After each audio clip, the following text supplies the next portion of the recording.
Hey everybody, Shane Presley here, Rock Paper Podcast. Thank you so much for tuning in to another episode. Happy New Year! Happy 2022. Hope this is a great year for you. Today's episode features Ian McGowan of The Good Deeds. Had a great time hanging out with Ian over at Gaslight over there on the hill. Had a great time talking about their brand new record, All Will Be Well, which you can find wherever you're streaming your music at today. And we play a couple live acoustic versions of some songs today on the show, so hope you dig it. Do want to remind you, as always, Rock Paper Podcast is brought to you by Roughneck Beard Company and American Rambler, located here in St. Louis, Missouri, over in the Maplewood area. Stop by and visit them for some of your favorite beard oils, beard balms, your junk powder, combs, all sorts of wonderful smelling products, all kinds of great grooming products for whatever you need. But it's cold out there, so get those beards growing and use Roughneck Beard Company today and use my code RPP15 for an exclusive 15% off your purchase. Head on over to roughneckbeardcompany.com today and shop around and get you some beard oils. Take care of that beard. Make it look real nice. Also, big thank you to my friends at Friendship Brewing Company here in Wentzville, Missouri, serving up some delicious beverages and all kinds of good food out of the kitchen also. Swing in there for all your craft beer needs. And if you haven't been by yet, it's a wonderful atmosphere, a lot of fun, great drinks, and always a good time over there at Friendship Brewing Company. Get involved with them online at friendshipbrewingcompany.com on Facebook and Instagram, and tell them Shane sent you. They've been doing a lot to support this community, including they recently launched a beer in honor of Lance Corporal Jared Schmitz, which is we recently lost way too soon, and so all the proceeds of this beer go to support the foundation in his name. So please go out there and buy some beer and support that cause. It's a great thing they're doing, so help support this community. All right, if you need me, of course, you can always find me at rockpaperpodcast.com. Hit me up on the socials. Feel free to email me at rockpaperpodcast@gmail.com. I would love to hear from you all. Let me know what you think of these new Good Deeds songs. With all that out of the way, sit back, relax, and enjoy this brand new episode with Ian McGowan. Podcast is kind of like it's like a radio show that's not on the radio. It's on the internet. Does that make sense? Uh-huh. Yeah. That's also like my mom. It makes it sound more confusing, doesn't it? It sounds like this. This is Ian from The Good Deeds, and you are listening to the Rock Paper Podcast. Rock Paper Podcast. Scissors beat paper, paper covers rock. Rock beats scissors, Shane covers non-stop. Never know what new kind of guest that he's got coming at you. Live and direct on the spot. Could be rock, folk, country, or hip-hop, jazz. All kind of folks that he has. Could be an artist or a comedian to make you laugh on the Rock Paper Podcast. double-decker fudge round, rolling round town. Shane coming at you live and direct from ground zero. He's your hero, he's your bestie. Rock Paper Podcast with Shane Presley.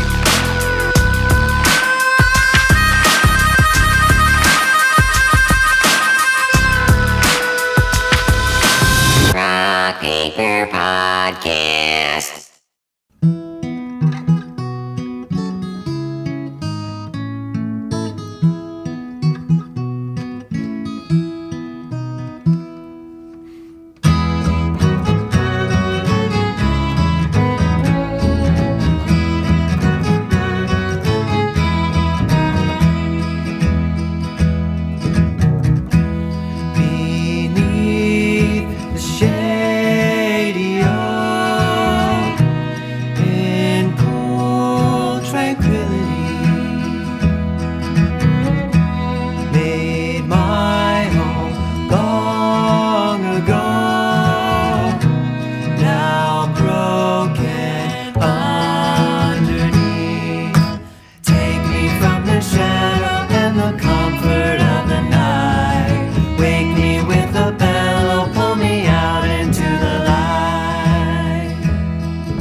its vibrant overflow in sweet sincerity. My eyes arise to grow to a gray slow fade. Take me from the shadow and the comfort of the night. Wake me with a bell or pull me out into the light.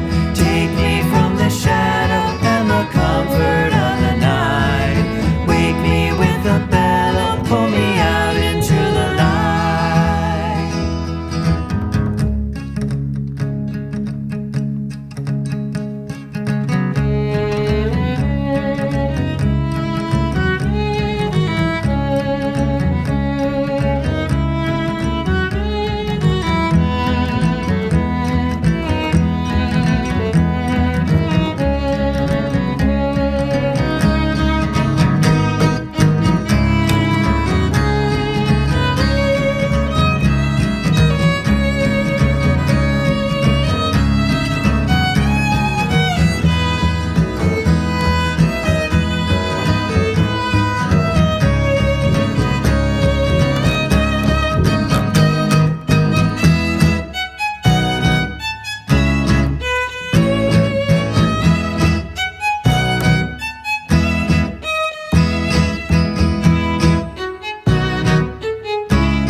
Take me from the shadow and the comfort of the night.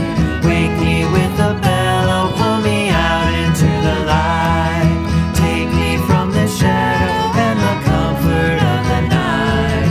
Wake me with a bell or pull me out into the light.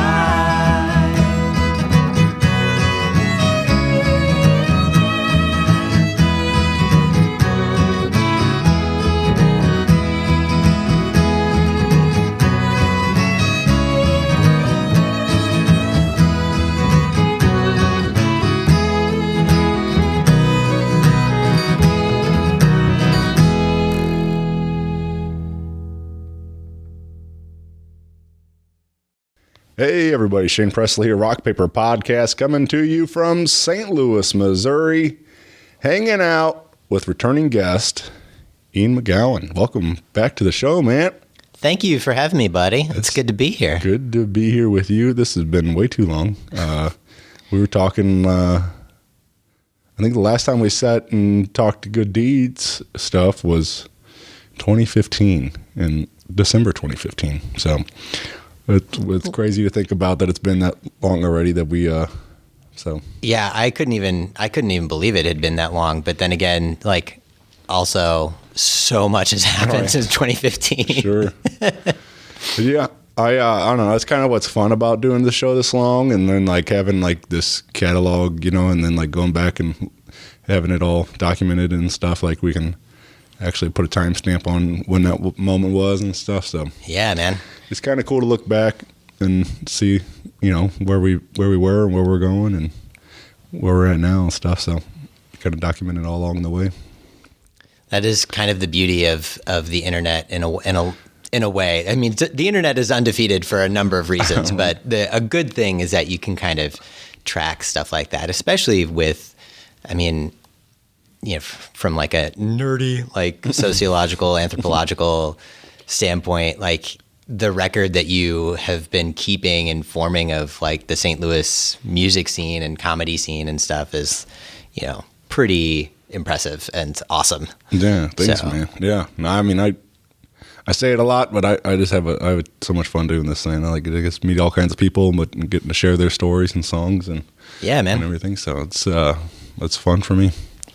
But yeah, man. So anyway, that's why we're here today. We got a brand new Good Deeds record to talk about. Yeah, woo. And plus a lot just to catch up on, man. Life's happening, So I figured we got plenty to talk about since it's been so long. But I guess for you though, well, a lot of that also you haven't even been in the country, so so that also puts a damper on us hanging out. So I know. Yeah, so I've been in Actually, it just popped up on my Facebook memories today. Is that this day last year, I was all packed and ready to fly out to Scotland, which is currently where I'm living and doing school, because I'm a big old nerd and I cannot get enough of Just can't get enough of it. of that schooling. Right. But it's been an interesting experience, obviously, with COVID as the backdrop. I mean, I've had a really good time over there. Everybody I've met's been really nice and really lovely. But when I moved over, I had all of the stress of making this massive 4,000-mile international move, and then I moved over, and they were basically like the day or 2 days after I moved over, they went into this like hardcore lockdown for like more or less like 3 months. And so I had all the stress of making the move and none of the excitement of being able to like get out and explore the city and this, that, and the other thing. But I've settled in pretty nicely at this point and really have enjoyed my time there. So it's been really nice, like all things considered. Yeah. So Yeah, man. That's wild. I don't know. I would love to do something like that, just to, for a while, like just to see some more of the world. And yeah, it's really it's a different world now in terms of travel and stuff with COVID, right? But it's just been like, it's really easy to talk to people over there, and Scotland itself landscape wise, it's just a beautiful, beautiful country. And I'm not really an outdoorsy person. I would not consider myself like a big camper or anything, but living in Scotland and you seeing all these beautiful landscapes, you're like, yeah, I want to ski every weekend. And not that skiing is like huge in Scotland necessarily, but like I want to go camping and hiking and do all this stuff that I would never occurred to me when I was here. It's like, no, I would stay inside and, play music or like, anything but that. Right. But so what are you studying? I'm studying speech and language therapy. So for a second, I almost forgot what I was studying. But it's essentially, it's the same degree as speech language pathology here. They just call it something different.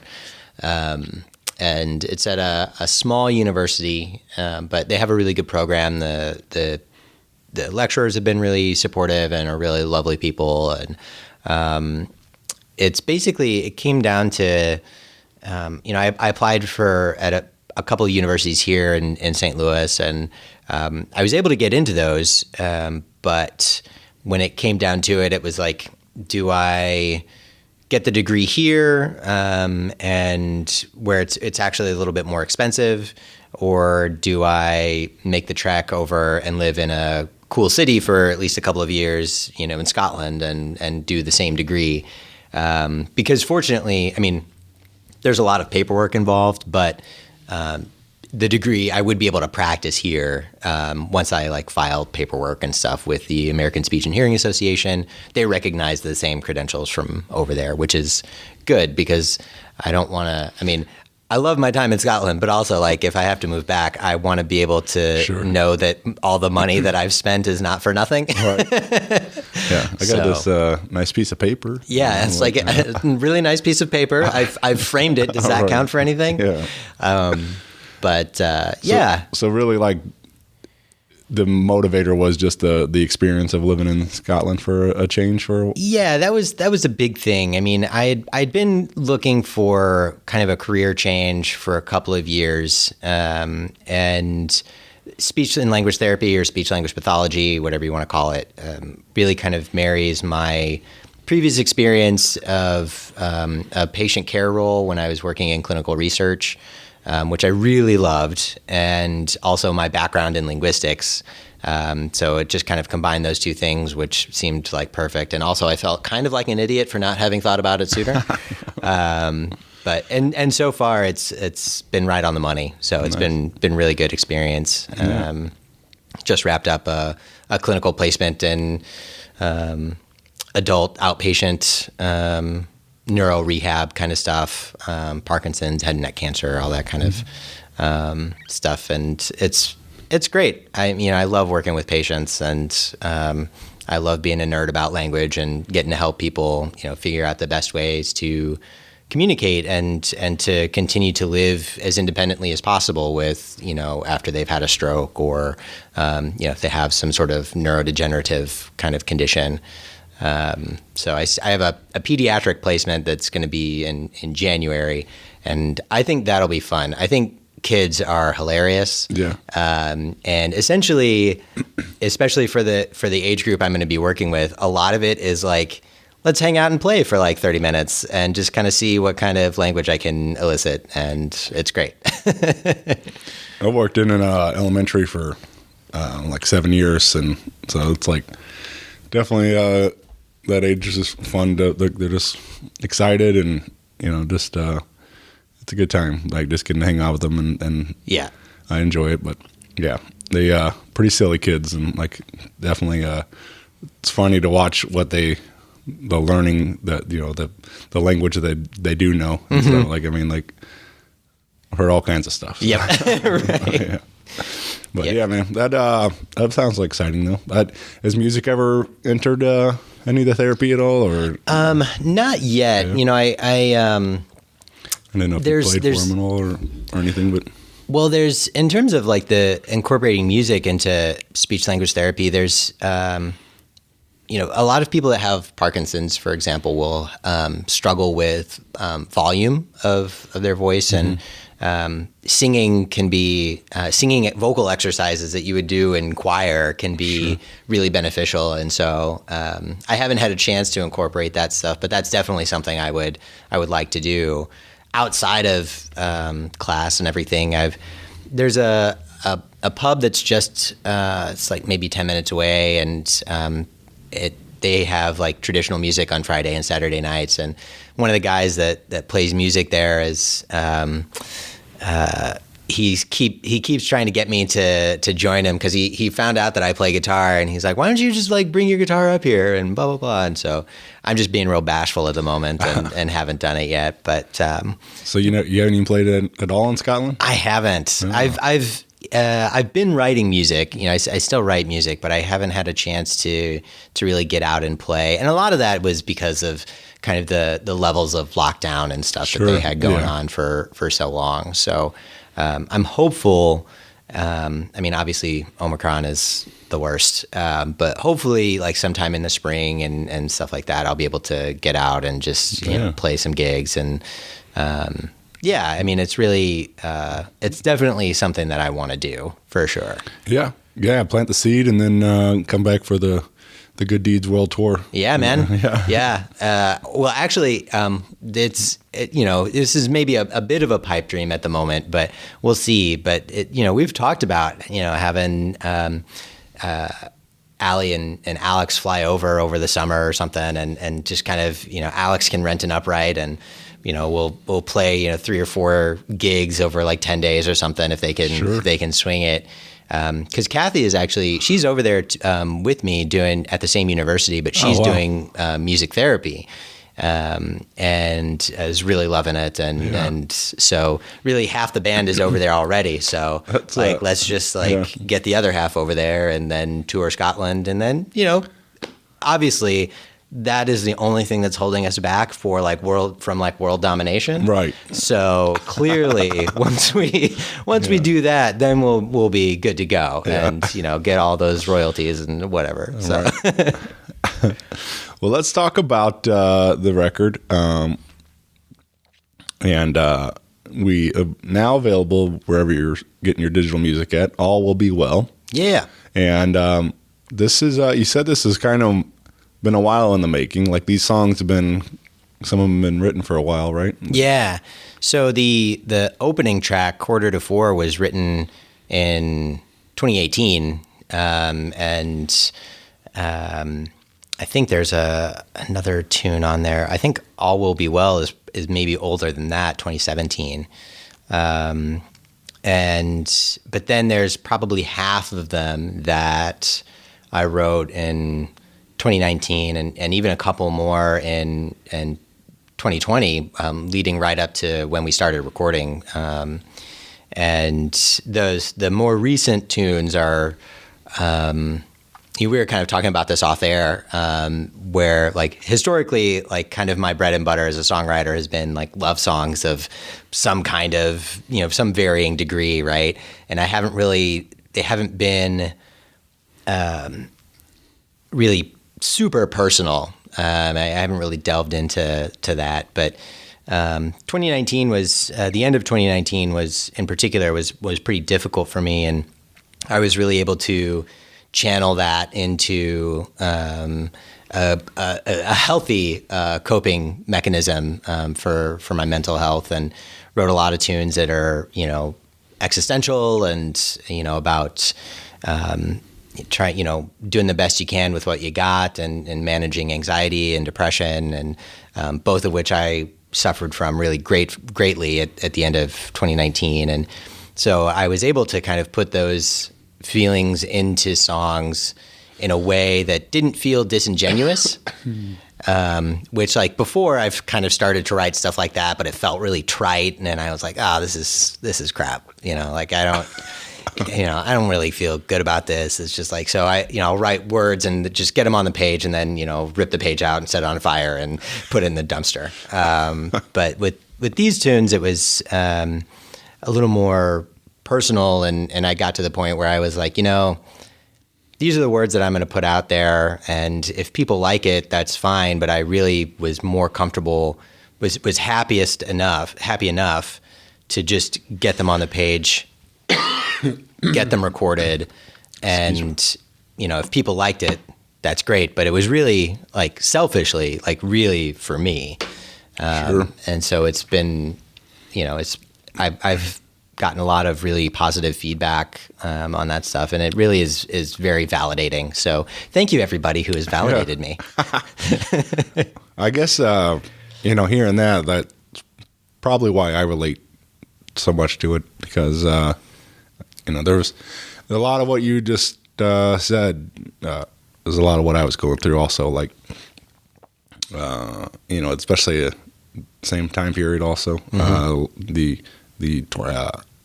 In June of 2019, my mother was diagnosed with brain cancer, and then passed in December of 2019. So that, and then right into a pandemic and everything else, so yeah, my mental health was, pretty dark, and so I probably didn't handle it the best. I did especially, typically my releases go into live music, and that was also taken away. So yeah, I put on a lot of weight, just eating everything, and then so I'm in a much better place today. But and I'm trying to get right, trying to lose some extra pounds that I put on and everything else. But I've been like yourself, like you described with your songwriting and stuff. That's something I do think about a lot. I would like to start expressing myself that way and putting into the words out there and see what happens. I have thoughts about it and things that I want to say, but I just haven't quite figured out I'm not a songwriter, but, but it's something I do. I'm a huge fan, obviously. I love it, and it's something I would think about a lot. I'm like, it would be fun to start putting these out there, like something out there. Yeah, it's my songwriting has definitely changed a lot. I still think of myself as pretty. I mean, maybe not as much now, but I think of myself as pretty young of a songwriter. I didn't really start writing my own tunes and thinking about singing, writing my own lyrics until 2011. So about 10 years. Where and for the following 3-4 years, it was really just kind of stuff that it's not that I'm not proud of it, but you can see that there was still room to grow. And eventually, I got to the point where I can be a little more discerning with what I write, and I can be like, well, this isn't really this isn't up to par with what like the songs on the album, for example. Like that's a good bar for me to have, and to kind of compare, the new tunes that I'm writing and make sure that they're kind of in line and nuanced. That was one thing that I was really afraid of and didn't really pay much attention to early on, is that so many good tunes have just these tiny little nuances just sprinkled throughout, whether it's this tiny little guitar lick over this one line that makes a lot of sense, or maybe there's some sort of syncopation that goes in line with the lyrics. That was not anything I ever thought about until very recently. And so it's become like, the more that I've done it, the more I've become aware of like new things I can try. And as far as my mental health goes, like I would not be where I am today without music and songwriting as my outlet. I mean, It was really, really dark for me in 2019. And, I fortunately, I was pretty, I kept a lot of it in, which is not great. It seems like a good idea. It seems like a good idea at the time, but it turns out keeping everything bottled up, probably not the best. Right. But when it overflowed, I had wonderful family and friend support, and was able to get through with therapy and medication, and that was a great combination for me. I know that for mental health, it's different for everybody, and that's just what worked for me, and I highly recommend. I think therapy is great. I think everybody should go to therapy at least for a little bit. But it's really hard to get to that point where you're like, man, I need to have an objective set of ears and to word vomit at, and maybe they can give me some feedback. But when I wasn't able to do that is when a lot of the half of this album came out. I just Low Tide and Whirlwind, To Hell With Your Wisdom, those three in particular, and Skylines, actually, those four really just kind of poured out of me over the following, like 2 or 3 months, which I'm not that prolific of a songwriter. That's pretty rare for me. And so those tunes really kind of, I was able to channel all the anxiety and depression and grief in a really constructive way. And fortunately, I'm in a band with people that are really supportive of that, but are also like incredibly talented musicians in their own right. And so they were able to help me bring these songs to life in a way that just fills my heart with joy and love. And the album, these songs would not be, I probably have said this before, but my songs would be nothing without the people that I've somehow convinced to be in a band with me. So everybody that has played songs with me, played my songs, it's just always been an honor and a privilege to have them on my side, on stage. Can fix that in post if you want, or don't. It's up to you. Well, you said Skylines. I sent you a text. I said that was one that really popped to me. Like that. Obviously, it's sad in a sense. It's like, but it's so honest. That's what I like. Going into the chorus there, it's like it's just it really. I was like, man, like yeah. I think there's a lot of it's anybody that hasn't heard it, it's just like there's a lot of truth to that, because I feel like so many people will get stuck in these relationships but you don't realize, like, you're not fully aware, like we're not happy here, yeah, like, until it just explodes or whatever. But so anyway, that's what really kind of caught my attention, was just like it was cool to hear somebody say it like that, like so. Yeah. And anyway, that, but yeah, kind of going into that, like with your writing, and but yeah, speaking of some of those nuances earlier, like you're saying, I wanted to share a track called "No Turning Back." Let's start with this one. This is a fun tune with the full band. We did do some live acoustic, which we're going to share, but I figured since we're talking about the record, let's dive into hearing what the proper recordings sound like. Yeah. And this one I liked because there's a little everything in there. There's a lot of changes, and I like the like you're saying, the nuances. I like the violin parts with the vocals, like and the changes that happen there and stuff. Like it's just fun to hear you guys getting to highlight all the different instruments in the band. So yeah, that song is it's I spent some time in Spain, and you can hear that influence in No Turning Back for sure, but just the way that the band is able to play off of the vocals, the way that when Allie comes in the second verse, and the way we kind of back off and let her kind of be front and center and really just accompany, just kind of set the scene behind her is something that makes me, I love listening to that every time, and the way that it builds into the choruses. I think it just kind of, we all felt that naturally when we were first arranging it. But it's just a magical moment.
Your tender touch washes over my skin.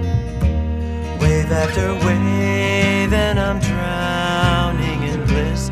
My love, there's no turning back for me now, for me now. To Galicia, me perseguía. Yo te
Yeah.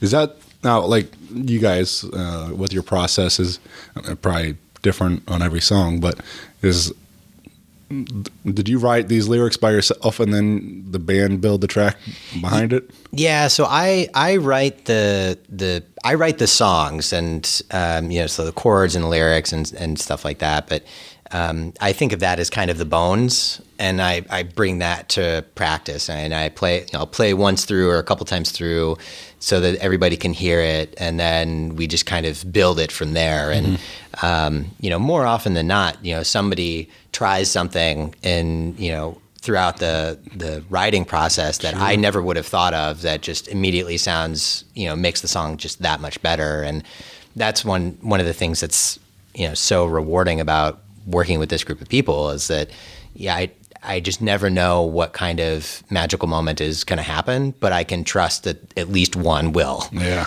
So yeah, that's the beauty of collaboration for sure. Like, just it's always better with other people's input and making it more than you ever can imagine to be. So, yep. Yes, sir. Yeah, man. Well, again, all is well, or all will be well, right? Yes. All will be well. Yeah. Jeez. Say that 5 times fast. Yeah, right.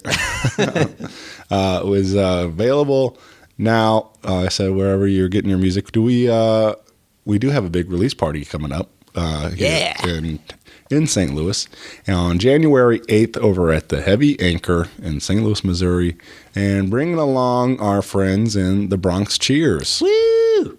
Yeah, that's gonna be a fun night, and so will this be celebrating the release? But the record came out a little while back, but so obviously you weren't in town and everything Right. else, so we're finally getting to a proper celebration. And are we doing like CDs or vinyl or any physicals with this release? We did not do any physical media, except it's not entirely true. We did do stickers, which everybody loves a good sticker.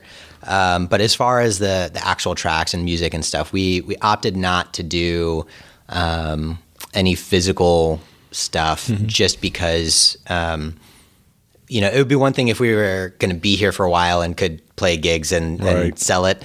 But we would end up having to order, 50 or 100 CDs, and then we would hang on to those CDs because we were playing one show. And so we just kind of opted to not do that. I think, anything is possible in the future.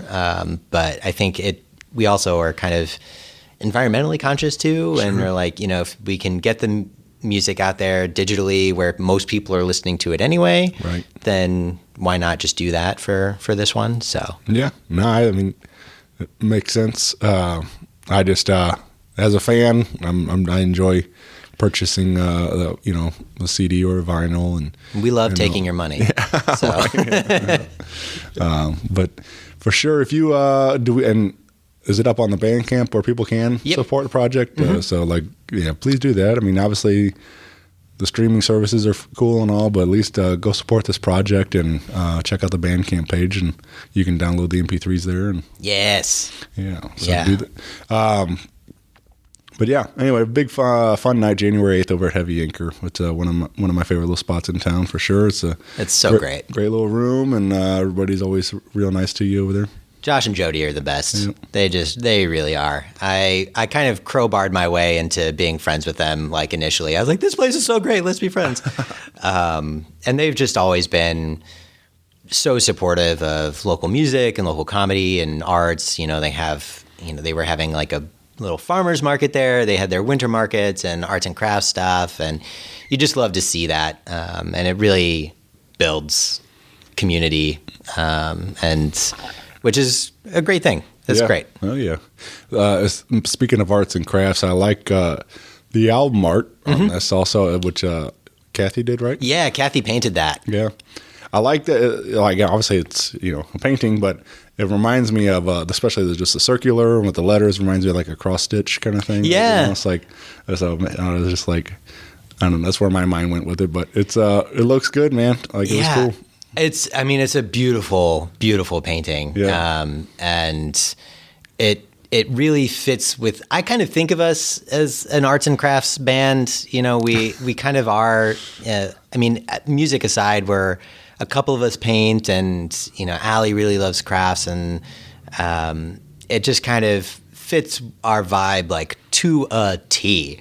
And that's one of the things that's kind of, we were a little disappointed when we decided not to do physical stuff, because like getting a vinyl with like that album art on it would be sick. Yeah. So maybe, maybe we do like some kind of deluxe reissue or something kind of, you know. I'm down. Yeah. Absolutely. Add a couple bonus tracks on. And, yeah, there you go. But yeah, no, I would love to have a vinyl copy of this. That would be super cool. So maybe one of these days we'll make that happen. Yeah, I mean, we certainly are not opposed to anything like that. Like, I think if we can get, the problem is just that like the minimum amount to order is like so much that we would just have like a box of like unsold vinyl forever. But then I guess you could turn that into an arts and crafts project, which we would be likely to do anyway. So there's and everything's like so delayed too. Like and so. Who knows when you would even get it? So, like new album. Didn't this vinyl release? This album came out 3 years ago. All right. Well, let's talk about a track called "Clarity." This is a live acoustic version we did here today.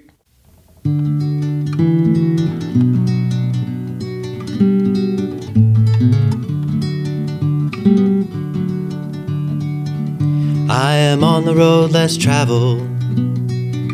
Some might say the scenic route. I've been teased and I've been baffled in my search to find the truth. I wish I had a way of knowing that those were the good old days. Not right now, but in that moment when those memories were made. I have seen a sky of diamonds spinning round and round, falling slowly down the mountain, plunging deep into the sound. Wish that I had seen the forest. I was lost among the trees.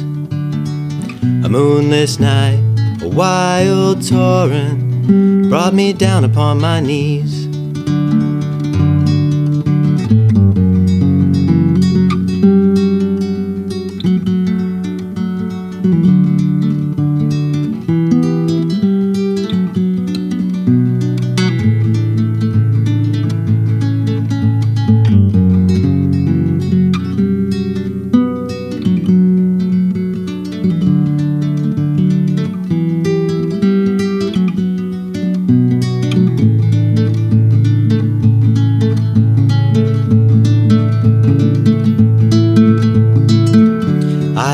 And I have borrowed stolen water from the well, walked the road of constant sorrow, heard the tolling of the bell. Wish I'd taken all my chances, been less afraid to make mistakes, loved more freely with abandon, and known how good I had it made. Clarity for me is fleeting, just a whisper in the wind. Sometimes I can hear it singing before it flutters off again. I wish I'd told you that I loved you. I wish I'd said nothing at all. A clouded mind's eternal struggle to forget or to recall.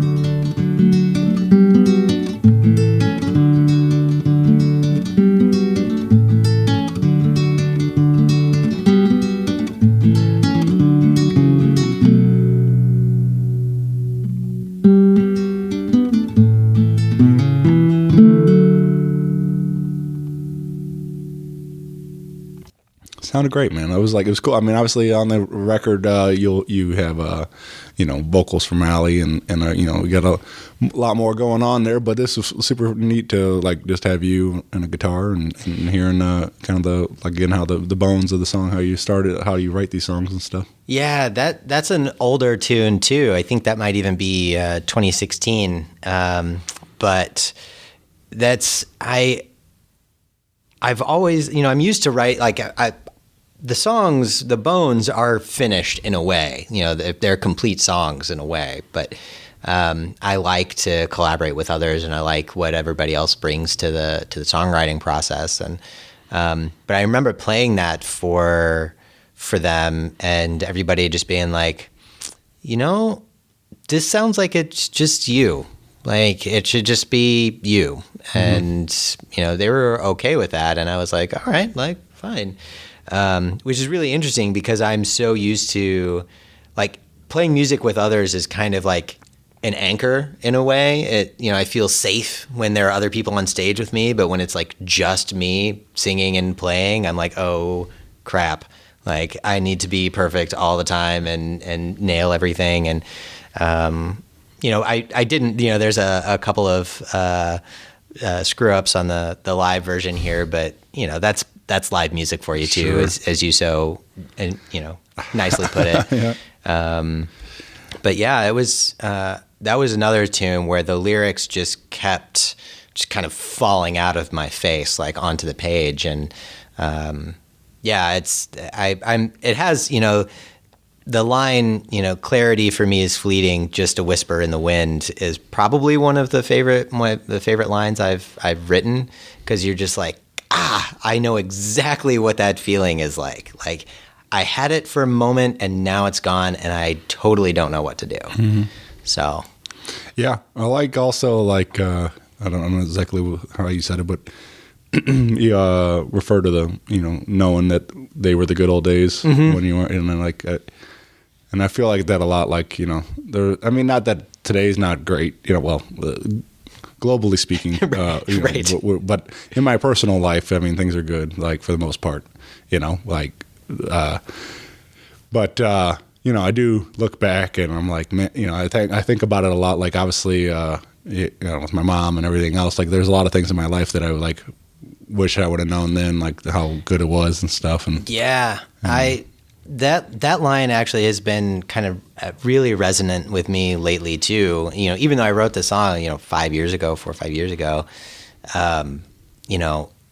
I've just been really it's hard not to reflect on the past when we're living in such, right. Really chaotic times, and be like, man, I really wish that I knew back in 2017 that was a really good time. Yeah, sure. I had a great time. Things were good. I had no idea what was coming. And it just kind of is, just kind of a reminder to maybe sometimes take a step back and get a little bit of perspective and maybe drink in the moment as best as you can. Yeah. Maybe some clarity. Hey. I see what you did there. I think about it a lot like high school, really. Yeah. I think about when I'm in high school, I just the whole time you think oh, this is the worst. I can't wait to get out of school and graduate and get can't wait to be an adult. Yeah, right. And then you're once you do that, then you're like, oh man, it was so good back then. It's so being an adult is the worst. Right, yeah. I immediately regret this decision. Right. But that's how I feel like that a lot. It's just it was so carefree back then, and all you had to do was go to school and. I know, the stress that I had was and I was a big old nerd too. So I was always, on time with homework and papers and right. stuff like that. So the biggest stress I had was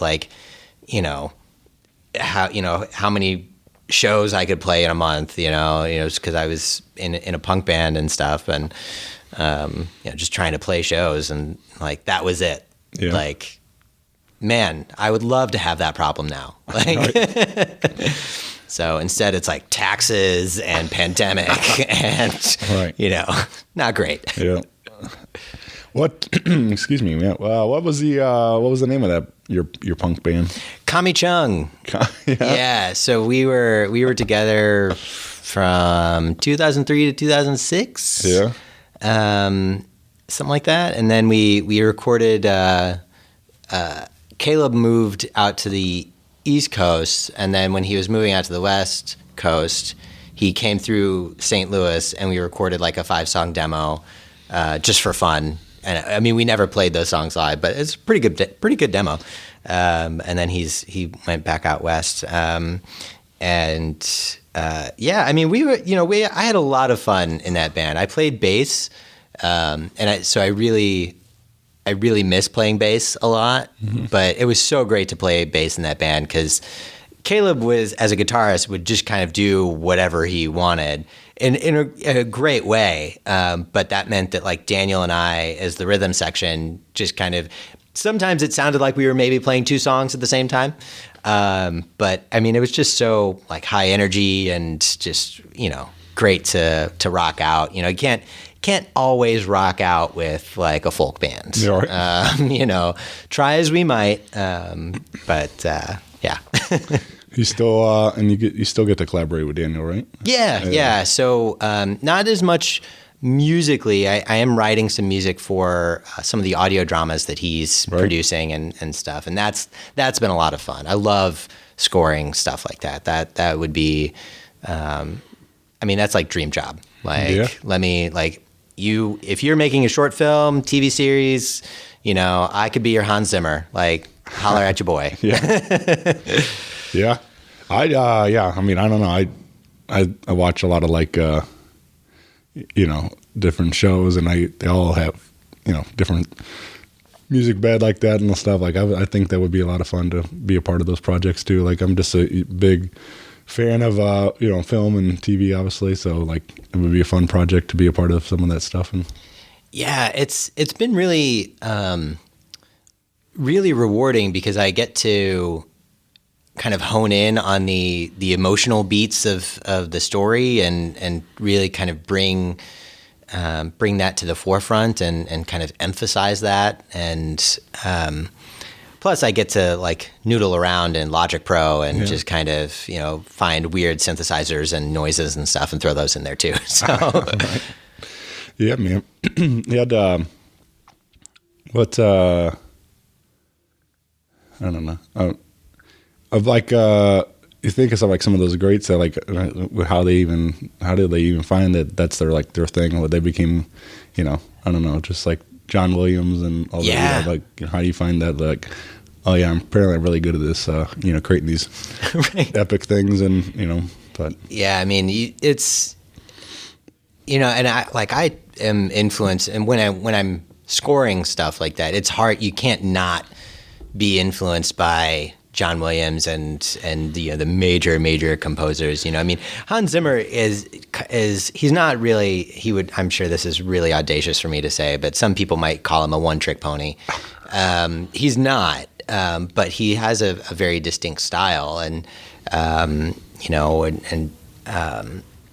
Howard Shore, another great film composer, and you can't, as somebody who is involved, if you watch movies and someone who loves music, I can't not pay attention to that stuff and incorporate it into whatever I'm, working on, and sometimes with the audio drama stuff, when, there's an emotional beat that I really need to emphasize, I can pull from some of these other composers and be like, oh, this is what they did musically to really make people want to cry at this time, It's a lot of fun. It's a nerdy kind of intellectual exercise for me sometimes. Yeah. And what's so where you can find all over wherever you're getting your podcasting at, right? Yeah. Calamity Cast, calamitycast.com.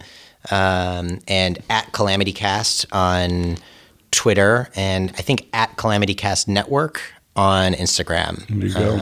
So yeah, there's plenty of projects on there. I mean, we're in the middle of working on season 2 of Space America at the moment, so I'm probably behind on sending Daniel some music. So don't be mad, Daniel.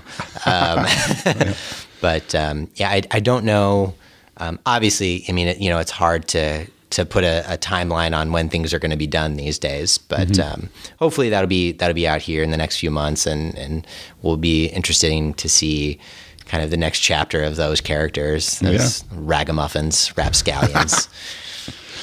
Let's talk about a track called "To Hell with Your Wisdom." Yeah, and this is another live acoustic version we did here today, and yeah, man, what do you want to share around this particular one? Well, so this is another one that is just me, and is just me on the album. I mean, obviously it was just me today, but the album is just me and a guitar, and I wrote that. I really like the phrase "to hell with your wisdom." It just really rolled off the tongue, and I was like, I'm going to use that somewhere, somehow. So, well, it's pretty appropriate for everything we've been dealing with. Like it's the fact that like nobody wants to believe science, and right, to hell with your wisdom. Yeah, totally. And in the context of the song, it's about there's something that I've struggled with is kind of when to take a risk and when not to, whether it's whether it's something that's in life, a big move, or whether it's a romantic kind of thing. And so sometimes I overthink. I mean, I've got anxiety, like that's the definition, right?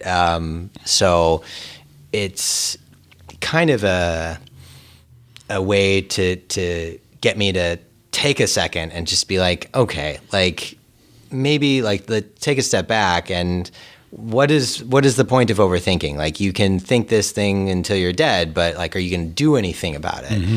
And so it's me kind of talking to myself about, just, fucking just do it, and like the great Nike said.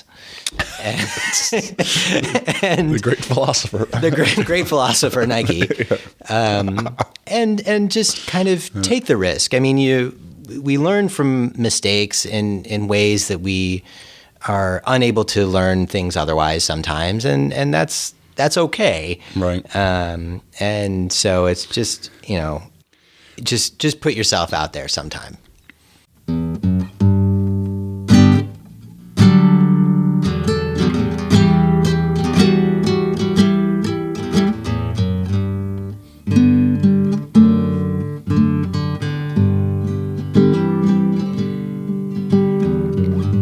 Unwise proposition, best hedge your bets. To hell with your wisdom, be happy with less. A risky decision, best take your time. To hell with your wisdom, be foolish and kind.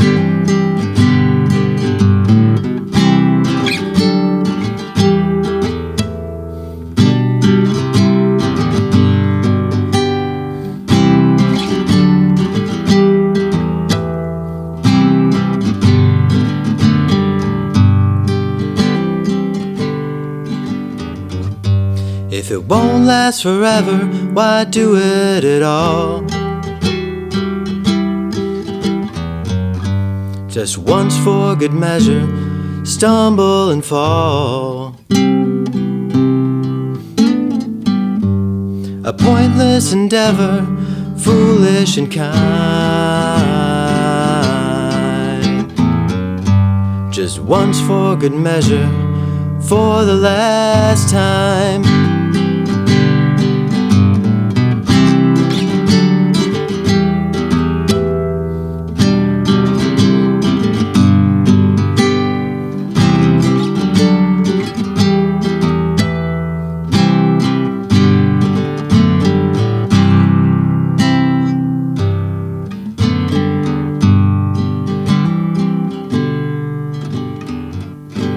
Unwise proposition, best hedge your bets. To hell with your wisdom, be happy with less.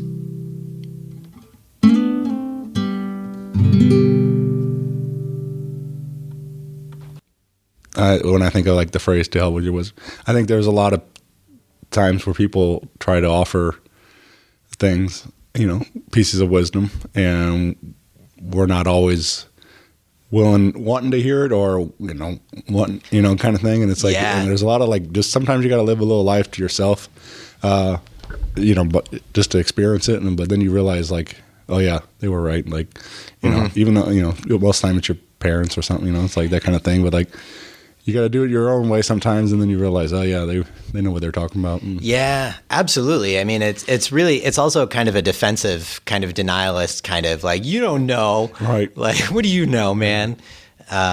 Only for it to come back and be like, on second thought, you were actually you were right. Yeah.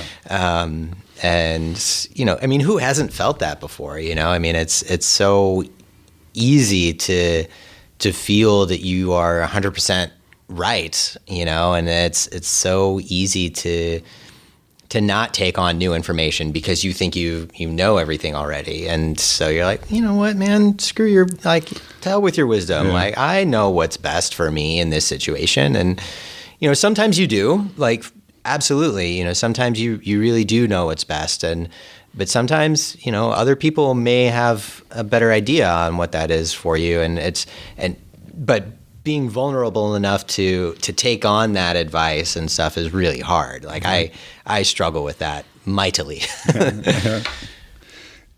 Yeah, it's something I deal with. I mean, there's a lot of stuff I had to learn the hard way. Yeah, right. Yeah. But I feel like it makes me stronger. It makes me, eventually I get, I learn the lesson, and I try to pass it along to the next generation to tell me to hell with my wisdom. So right. Yeah. I mean, when you learn from mistakes, those lessons are somehow branded on your psyche a little stronger than if you were to just be like, to take advice from somebody. And sometimes we need that. Well, get plugged in with the good deeds on Facebook and Instagram. Yep. We do, it's the only show we have right now because obviously Ian's going to have to go back on over to Scotland here soon. Yep. Yeah. But January 8th over at the Heavy Anchor, come on out and celebrate. All will be well. Woo! And, yeah, man, this, I'm excited for you guys, and like, this is super cool to finally get this project out, get to celebrate it and everything else. And yeah, as I was saying, like, band practice, we had our first band practice, a couple of days ago for the first time in, over a year. Right. And, for first time in over a year, like, we did pretty well. Yeah. See and if I remember how to do this. Right. So we'll have a couple more before the show. So it'll be a presentable show on January 8th. But it's just such a wonderful experience to be back playing music with these guys and these gals, these folks. And I hope everybody can make it out. I know things are crazy with COVID, and we certainly don't begrudge anybody for staying home and doing what they feel is safest for them and their family. That's totally understandable. It's one of those things where you can't begrudge anybody that, and we wouldn't want to feel that anybody's at risk necessarily more than they're comfortable with and coming to the show. We want everybody to be safe and sound and get through this thing as fast as we can. So hopefully, if you're comfortable enough with it, we'd love to see you If not, we're working on finding a way to stream the show. So hopefully it'll either be on Facebook Live or Instagram Live or something like that. So that way you can at least check it out from the comfort of your home, and which honestly is maybe the best venue sometimes, because there's no line for the bathroom and it's filled with snacks. Right. So I think, you might be onto something if you're doing that. I saw somebody wrote I read it as it was remember Bill Hader's character on SNL, Stefan? Yeah. And then, or Stefan. But he I read it like that, like it was like, this club has everything. It's like, yeah, right. It's like, it's got, chips, it's got snacks and whatever. No line in the bathroom, all that stuff like that. Right. It's like the free booze, like all the food you could want, no line for the bathroom. It's great. Yeah. I also saw a thing that said the other day, it was New Year's Eve's looking real living room-ish. I was like, yeah. Yeah. I'm feeling that too. Yeah. Can't be mad at that one either. Yeah. But I threw a party Thanksgiving weekend, Dubstock. And I went through a lot of the same struggles, like trying to, is it all right? Or can we do this? Can we do it safely? And all this stuff. Eventually I got to the point of like, I'm going to make the best of it. If you feel comfortable, here's an avenue. If you don't, I understand. I'm like, yeah, we'll see you next year, hopefully. And so that was that kind of thing. It was like, but it went really well. People showed up, had a good time. Everybody was respectful of it all and everything else. That's great. But yeah, it's just, it's a weird time for sure. Yeah. Yes, it is. Weird is probably the most diplomatic way to put it. Yeah. I appreciate it. Yeah. So I think, but yeah, if you feel like coming out, January 8th would be the night to do it. So please and thank you. Yeah. I've been going around asking some of these questions, and I wanted to get your take on some of these. This will be good. What would be a dream duet or collaboration you would like to see for yourself and the band? Ooh. Oh man.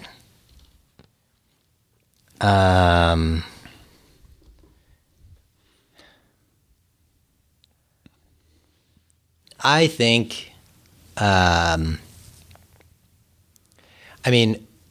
Jason Isbell would be amazing. Sure. He is also hilarious on Twitter. Oh yeah. So maybe I'll just tweet this at him and be like, "Hey man, just solo over these tracks, you'll be fine." That would be great. Man, I feel like he's also you saying solo. I just watched him at the Stiefel. Yeah. And saw his show and I'm like, man, he's a very good guitar player, and I think he's not recognized a lot as obviously people talk about songwriting and stuff, and he's a brilliant writer, but he's a really good guitar player. Yeah, he's real good. Yeah, real good. I think that would be fun because I think also he's a goofy enough character that I think that we would get along really well and just have a grand old time. Yeah. Yeah, that would be fun hanging. Yeah, man, I wonder. I'm gonna have to ask the band this and see who they pick, because that would be such a treat, man. Sure, that'd be for great. Sure. Yeah, I saw him on just kind of, I don't know. Again, he wouldn't have won it, but I saw him on Stern's show a while back with the Highwomen. Mm-hmm. Oh yeah, and he's sitting in the back playing guitar for the group, and the girls are up front singing, and I'm just like, so Howard's interviewing them and about everything, and he never mentions once that Jason's playing guitar, right? And I just thought that was you have probably our generation's finest songwriter sitting back there playing guitar and never even introduced him at all. So I don't know. But again, Jason obviously knew I'm here for them. It's not about me today. And I saw an interaction on Twitter between him and somebody that was asking about where his wife was, and he was like, dude, she has her own band. Yeah. Like, if she can be here, she will. But I'm like, it's not a guarantee. She's got to do her own thing. And I was like, yes. Yeah. Well done, sir. Yeah. It was cool. Like, I recently, it's been a couple years, but I saw him at Roots and Blues. Yeah. And he sat in on he sat on Amanda's set, and then Amanda sat in on his set. So like, it was fun to see them playing together, both of them. So Yeah.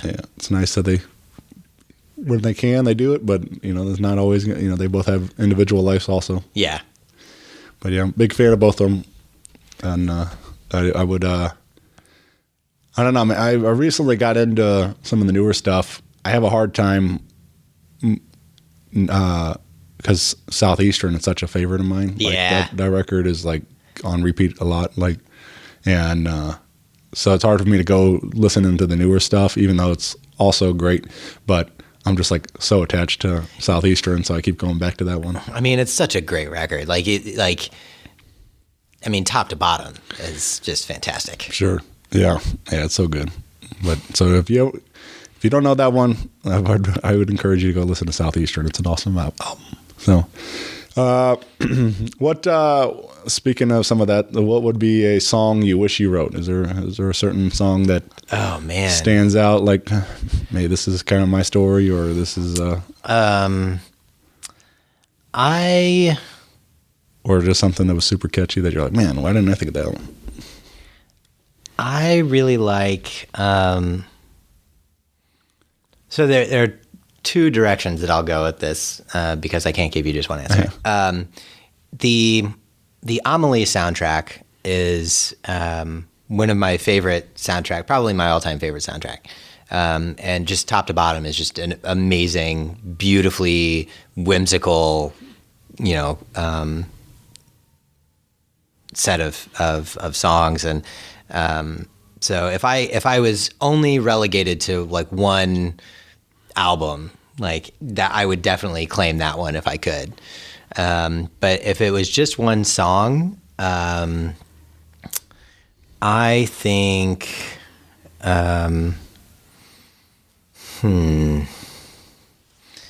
me see. I'm going to check something real quick. And see. Yeah. My initial, it's hard because it's hard not to think of things that I've just been listening to recently. Right. But almost "Sweet Music" by Hozier would be such a great tune. Yeah. I wish. I think obviously everybody was attached to "Take Me to Church" as that was like the big hit and stuff. Yeah. But the rest of that album is really good. So good. Yeah. And then I'll just.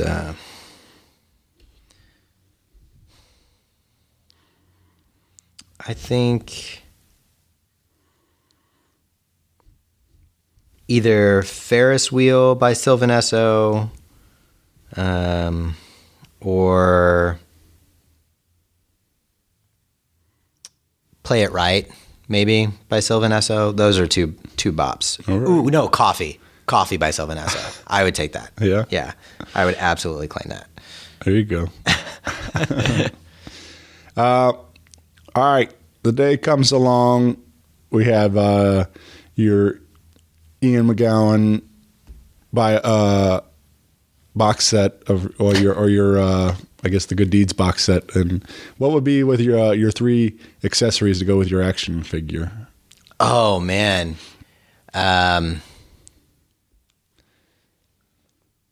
Definitely a guitar. Yeah. Have to have a guitar. What is that you're playing today? That's my classical guitar. Yeah. I bought that in Spain. But probably not that one. Probably my Husson Dalton, because I love that guitar so much. I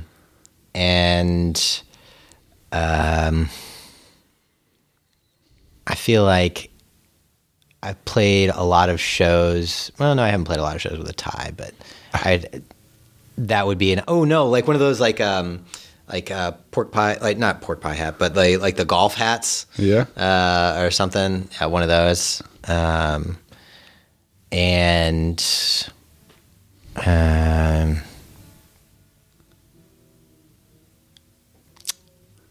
I do feel like a tie is kind of Maybe a tie. Like if you think of like I feel like that's where my mind goes. So when I think of you on stage, like sometimes like We'll take a tie. it's a pretty standard look for you for a period of time. Yeah, definitely. And like something that's like paisley or something, Yeah. some sort of paisley tie or Yeah. yeah.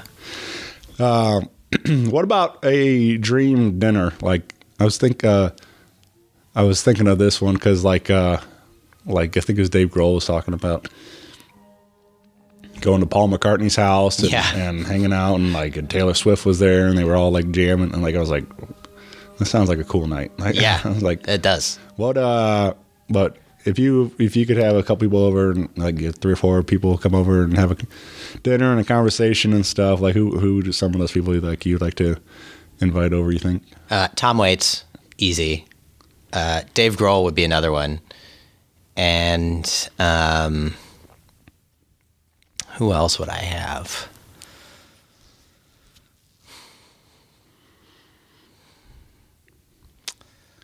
I mean, I think it would be fun just to listen to Tom talk, just because. oh my gosh, right? Yeah, Just you go and we'll comment. Right. And maybe Taylor Swift too, actually. Yeah. That would be cool. That would be really fun. Or like, man, I feel like Chris Hemsworth would be hilarious. Yeah. He would be very out of place, which would be great. Yeah, we'll go with those. Yeah? Yeah. There you go. Ooh, Denzel Washington. My man. I would love to talk to Denzel Washington. Yeah. He, I don't know, man. He's so good, like in everything. I don't know how he does it, but I don't either. He's amazing. I recently like watched Man on Fire and, went through some of the older ones and like, he just crushes it every time. Yeah, he's one of the few actors that no matter what, I will watch a movie if he's in it. Right. Yeah. So- That's like I said, it's got Denzel. Okay. Yeah. Okay. Yeah. Because you know that his performance is going to be good. Yeah, right. Right. Yeah. So. And you probably wouldn't have signed on if it wasn't a great story anyway. So Yeah. but yeah, he's one of the best. Well, cool, man. I got one more for you. Let's see. So obviously getting to do some cool stuff, getting to see a little bit of the world, doing this, and things. And what's something you tried but will never do again? Is there certain, or even food or anything else? Like, is there a certain thing like you're like, nope, don't like that?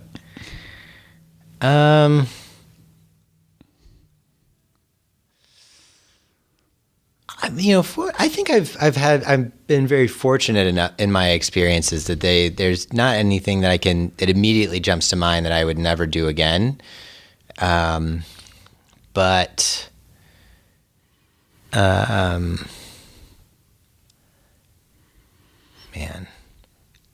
Yeah.